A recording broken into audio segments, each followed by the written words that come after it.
Highly favored one, the Lord be with you, and welcome to the Healing Streams Reflection. The title for today's post is The Circle of Love. Circle of Love. Solving problems God's way. This is by Brooke Redwine. Some of the deepest wounds incurred in life are voluntary and uncontrollable.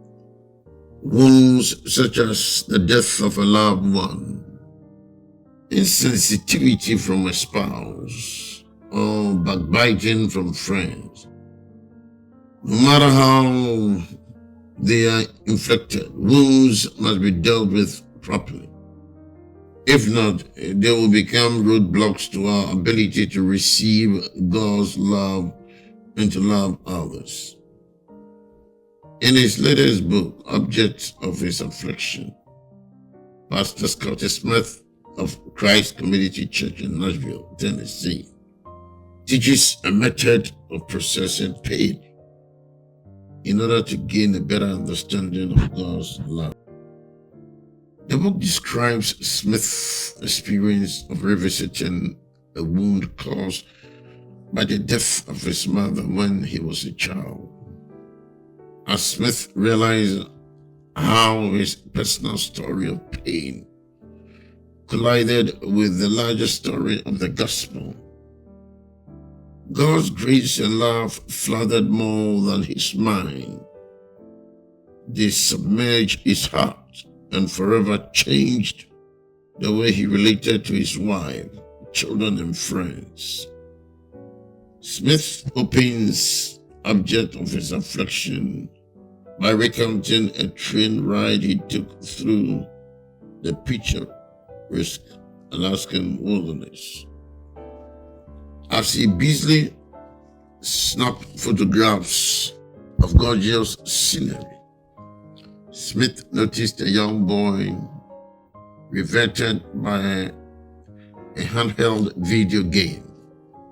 Although somewhat shocked at the 10-year-old disinterest in the inviting scenery, Smith understood just months earlier he had been unaware the adventuresome love of God that could transform his relationships.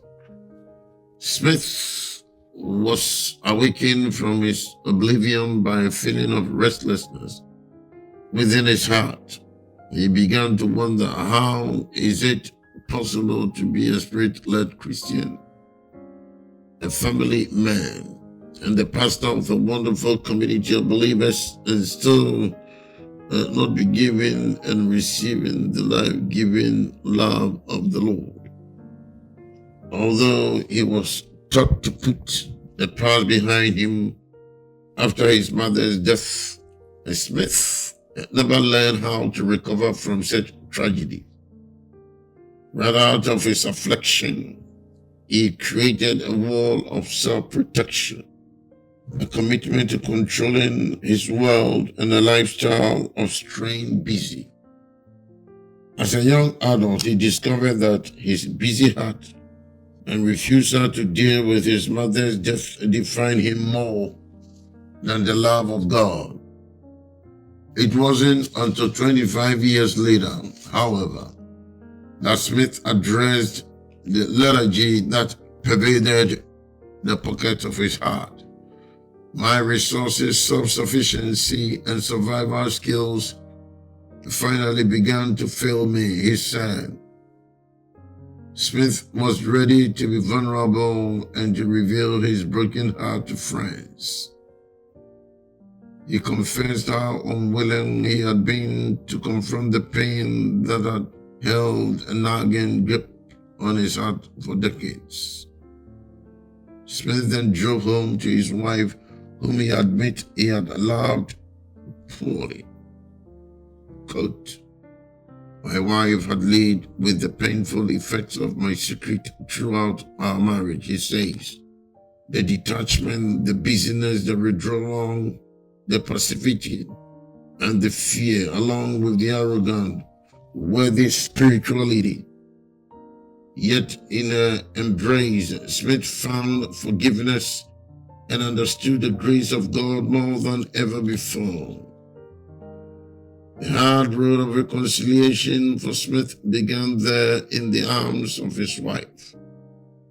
He asked for forgiveness for the time that he had prioritized escapism over listening to her needs. The restoration continued when he visited his mother's grave and allowed himself to be angry over her death.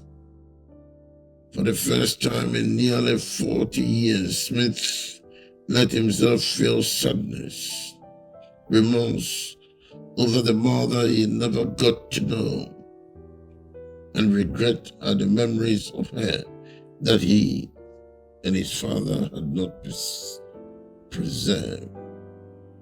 Healing begins with realizing that our hearts are bored, discontent, anxious, empty, or restless.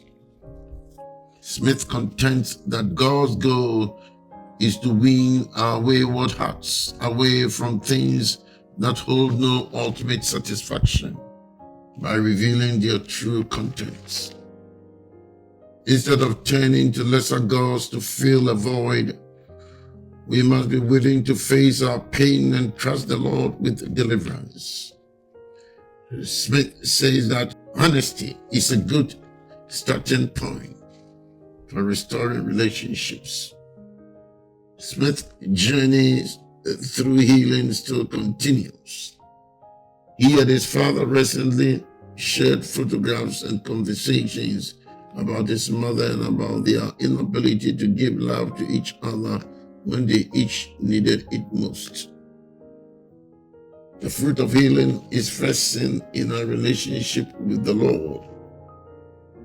However, if the result of honesty stops there, Smith instructs, we don't receive the full blessing.